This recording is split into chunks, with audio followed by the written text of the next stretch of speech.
is the evening? How is the Julien? Good morning, Max. Well, you get the enthusiasm, you get the sparkling eyes again, so I'm pretty sure you've invited someone.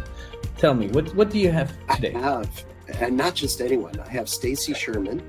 She is a keynote speaker. She has a podcast and blog called Doing CX Right. Gets into all kinds of different issues around CX and the like.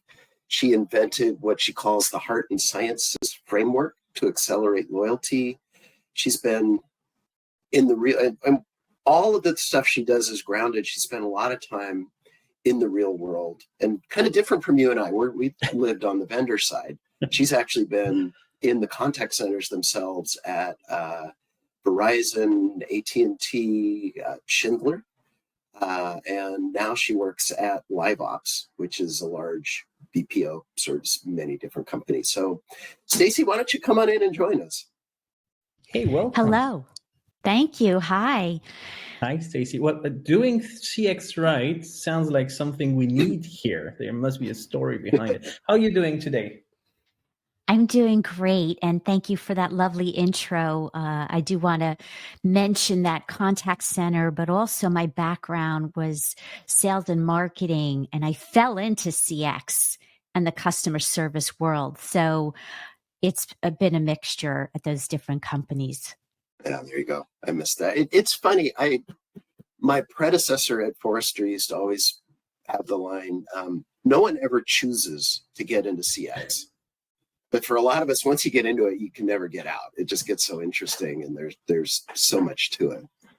Well, also, and I'm curious if you find this, not only do we choose not to get out, part of it is because CXers are the nicest people you'll ever meet. Oh, yes. Yes, definitely. There's a lot of that out there. There's Absolutely. definitely a lot of that for sure. So, as you know, this is CX therapy. So the idea is for you to bring us an experience, probably something traumatic, doesn't have to be, but what we'd like. Yes, often is the case. So what we'd like is you can just kind of hop on the couch, tell us your story for a little bit, and then three of us will just kind of pick it apart a little bit and see what it means and what those really nice people in the CX world didn't do that ended up letting you down. Yes, love that. So first of all, my story is online to offline. So back to online. And there's a lot of lessons here because for companies, you've got to really focus on the customer experience from an omni-channel perspective. That's really doing CX right. So I, as a consumer, like all of us, I wanted help with a product. I'm not going to badmouth any brands, so I'm going to leave that quiet. All right. I first go online to the website to try to find the 800 number, for which I could not find. So let's start with a frustration point that took time and effort. And we know that effort is a very big metric in the CX world.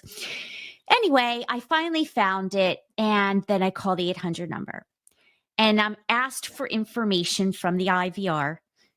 I input my information, and I'm like, okay, it's worth it because then I don't have to go through it again when I get to an agent. Well, I was wrong, and the agent asked me for the same darn information. So now my blood is starting to boil, but I'm like, all right, it's not the agent's fault. They're just the messenger. Empathy. Okay. So long story short, by the way, I had a long wait time, hold time. That's another story, another pain point. Sorry, what's a long wait time? Because I guess we all have different definitions here. That's a really good question. I had at least 15 minutes. Hey, that's a long wait time. That's fair. That's definitely long. Not good practice. So yes. So finally, and long story short, the agent was not able to help me. So she was going to send me to another agent. I didn't have time. So I said, you know what, I'll deal with this later. So here I am. I spent all that time already, and I've gotten nowhere. I get off, and finally, when I'm ready to handle this problem, I go onto their website and I said, I'd rather chat with someone at this point. I don't want to go through the phone call again. I go on and there's a chat bot. Okay. I'm good. I'm pro chat bot when it's about, where's your 800 number or what are your store hours? Not to solve a problem in which I had. So the bot and I are chatting, and then finally I get to a person. That took a little time. I get to the person. That person also needed to transfer me to another agent, human. The problem is that human didn't pass along the notes from that chat to the next agent. Okay. You get where I'm going with this. I will never buy from this brand again. Even though good price, even though love the product, but never again. And so there's a lot of lessons here. I agree. There's a lot to unpack. Well, first, thank you so much for sharing. Love the story because it really feels like, I've been there. That's the kind of story where you can relate more than once. I love the fact that it's online and offline and poor experience across the board. They are consistent. I do think we can start with, if we want to say something positive, they're clearly consistent. And there is a piece around, one of our favorite topics, Max, I believe. There's a piece around silos, lack of communication, transfer, all of that. Let's unpack some of this. And there is something about that. I love that you end the story by saying good price, because ultimately, I don't know how you look at your own personal time, but I tend to look at my time as something that has a value. So if you waste my time, you cost me money. If you cost me money, your product is probably more expensive than what you advertise.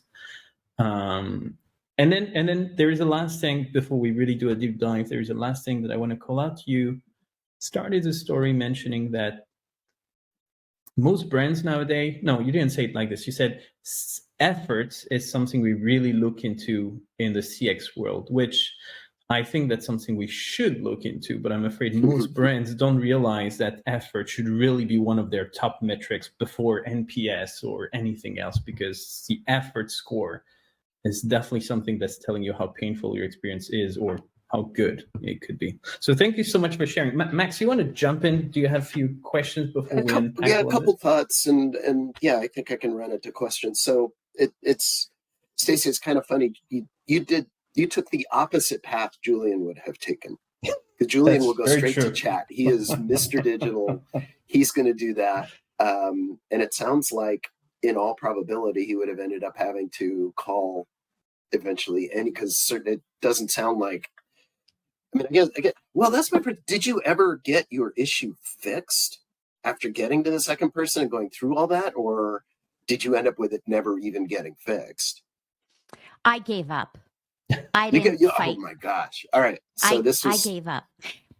Important point to what you just said about Julien, that there's a lesson here for companies in that you need to offer support multi-channel, because your customers have different preferences. So don't force them into one channel. Right. Yeah. And sounds like you're the example of the person who didn't want the channel that they wanted you to take, because it sounded like it wasn't hard to find the chat, but you had to really dig to find the number. And then they made sure that was an unbearable experience at absolutely every level.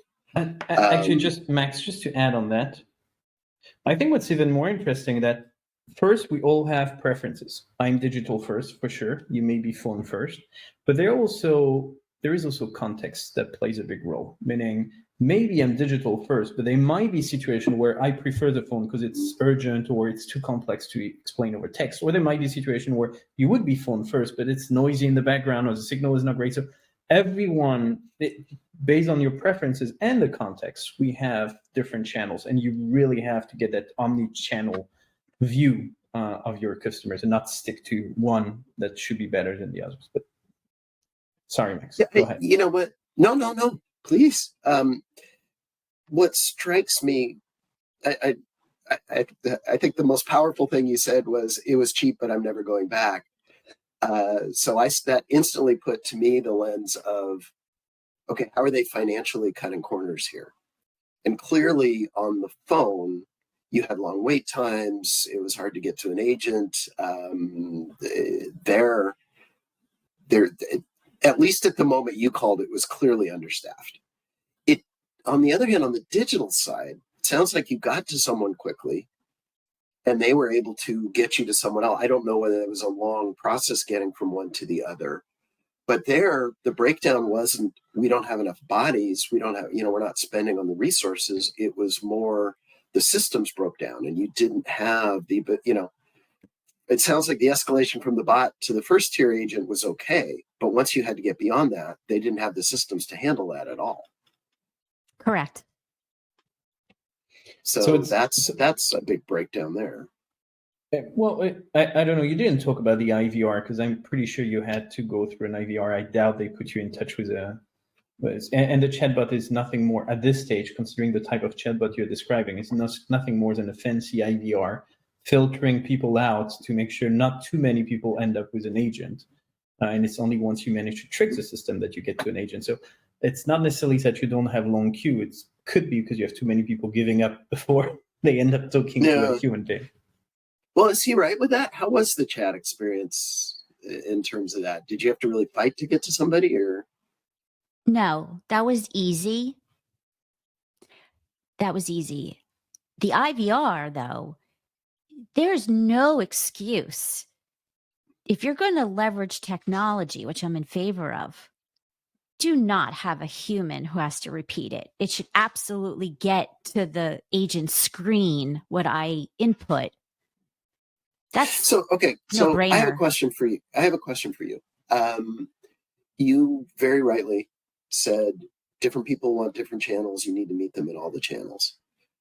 But if they're going to give you that horrible of a voice experience, should they just shut it down? I mean, why bother? Make their chat a little bit better. And yeah, you don't like that you have to chat, but I mean, if they're not going to be willing to invest to fix the voice stuff, would that be a better step than just leaving this horrible vestige service channel?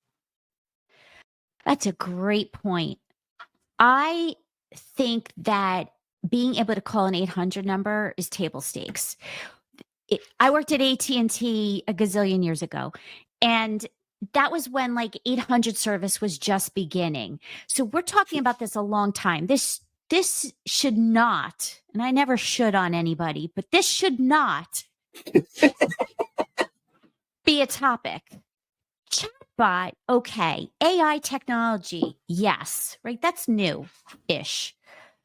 But 800 IVRs, I mean, no excuse right now. And on top of that, I mean, phone is one of the channels that you absolutely need because, well, unless your brand is really targeting the Gen Z that were born with a cell phone in their pocket, you're still going to have some of your customers that would prefer the phone for sure. And that would be such a CX killer to kill a channel that some of your people would prefer. I think you need to have that breadth. And I think just chat and phone is pretty limited already. If anything, instead of killing one, you should be thinking about doing more. But I agree with your point, Max. Let's fix what's not working before adding more channels to the mix. Here's another best practice to what you're saying. So for any brand, if you really know your personas of who your buyers are, and you map out the customer journey and you validate with them. So we believe you want to get help through X channels, and you ask the customer, you're going to know whether you can eliminate or need to add channels. That's very true. So what do you think about the whole silo thing? Let me just refresh that. You were saying you talk to one person over the phone, and after a few minutes, they realize they can't actually help. You have to be transferred to another agent, so probably another department altogether, or as a team, or whatever that is. You go through chat. You first talk to a chatbot, then a human agent, and the same thing happens again. Not my problem, different team, different silo. I got to transfer you. What's your take on that? How should things be done to get proper CX? So the way I would handle that, if it was my business, is that customer service agent would say, I'm so sorry, I can't help you. However, I'm going to transfer you and stay on the line and help that new person get up to speed so you don't have to repeat it. I got you. And we're going to get this solved before I go. At the dead least. Yes, I agree. Yeah. Yes. And then, yeah, I'm frustrated because it's going to take more time, but I'm more forgiving and more empathetic. Because I see that's to be an option. That's the empathetic option. Another option I had in mind is if you have anyway an IVR or chatbot to start with, can't you use that to better categorize the ask to make sure I get the right type of agent? Well, there's that. To start with, right? But it can get wrong. So your option makes complete sense because it's probably not going to be 100% accurate. But if the chatbot and the IVR have not been able to categorize your problem, they probably need to rethink the whole process here, don't you think? Yes. So you're bringing up a really important point, and I can't say this loud enough. Technology is wonderful, but it's not the end all. We have to humanize it. And that's what you're talking about. Absolutely. So technology enhances customer experience. It doesn't replace it. So you talked a little bit about loyalty earlier. Obviously, you're not going to be loyal to some brand any longer.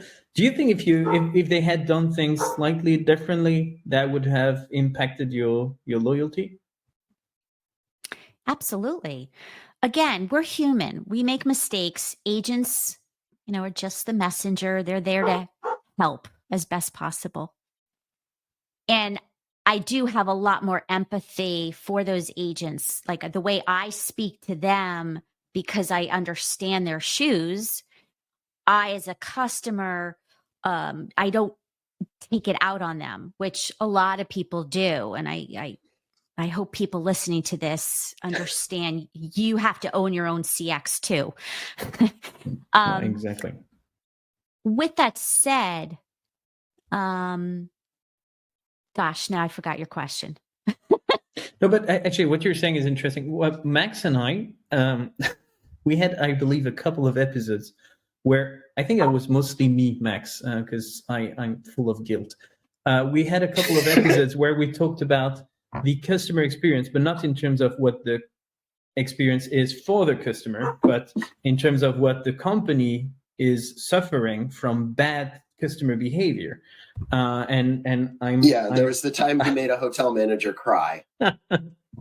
There's that. Thank you for bringing it up.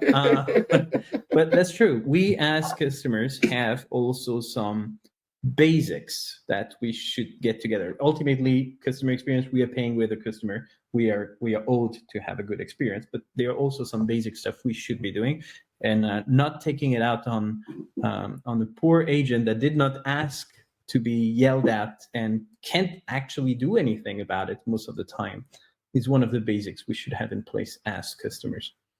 Yeah, and it applies to, you go to Starbucks or Dunkin' Donuts or any coffee store, and your coffee came out wrong. God, don't yell at that person who helped you. They might have gotten really bad news that morning. So let's keep it human. But just to make it right, I did not yell at anyone, Max. No, he did not. He was polite. I wasn't rude.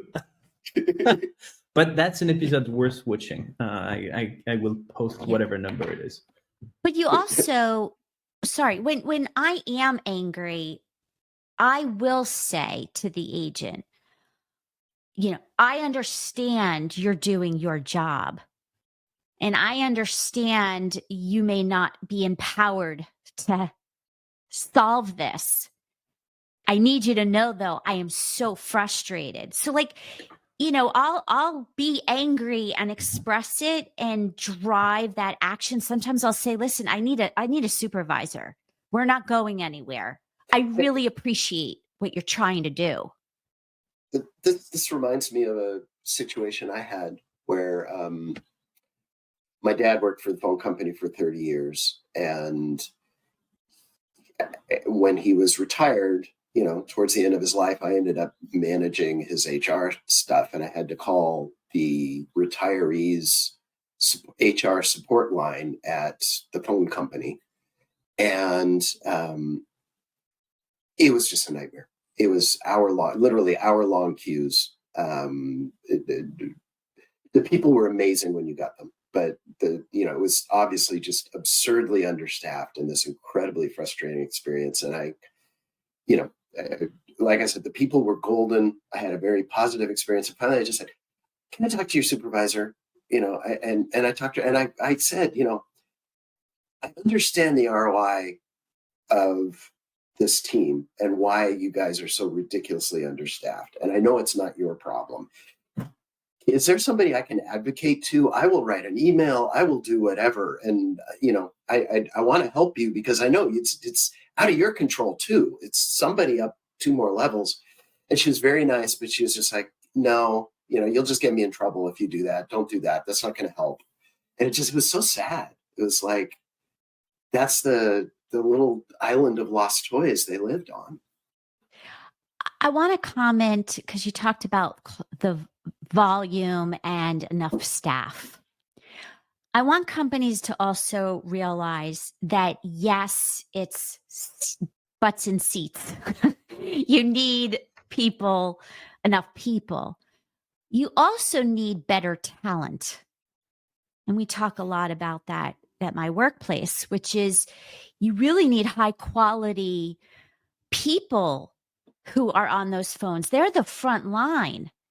Yeah. And a lot of times people don't think about it that way. They think just like the salespeople who are going to get the business is the front line, but it's not just them. There's this guy, Josh Ives, who now runs the customer experience at FanDuel. And he has a great conception around that. He says, the agents are the rock band. Everybody else in the company are the roadies. And we're all there just to support them and make it a good experience. It's the agents who are on stage making it happen. I just love that analogy. Yes, absolutely. And I mean, you're right. They're the frontliners, which means it's everything about your brand image. Because truthfully, the salespeople will sign the deal and very quickly disappear after it's done. But what happens next, which hopefully is not a one-off, but a long love story between the brand and the customer, it's all about the product, obviously, and the customer service. And if you don't get that right, you're killing everything the sales team may have done in the first place. So, Stacy, question on that. One of the things we didn't talk about was the agents weren't able to do what you needed. Were they friendly and good? Were they doing their job well and they were just in a system that didn't work, or were they also not doing their job well? They were doing their job. However, they were like robots, right? They're not on top of everything else. They're reading from a script. And same with chat, by the way. The chat agent was basically giving me answers that were from a script. So that's a training problem. That is also, are the agents tech enabled, right? Do they have the technology that they need to be efficient in their job?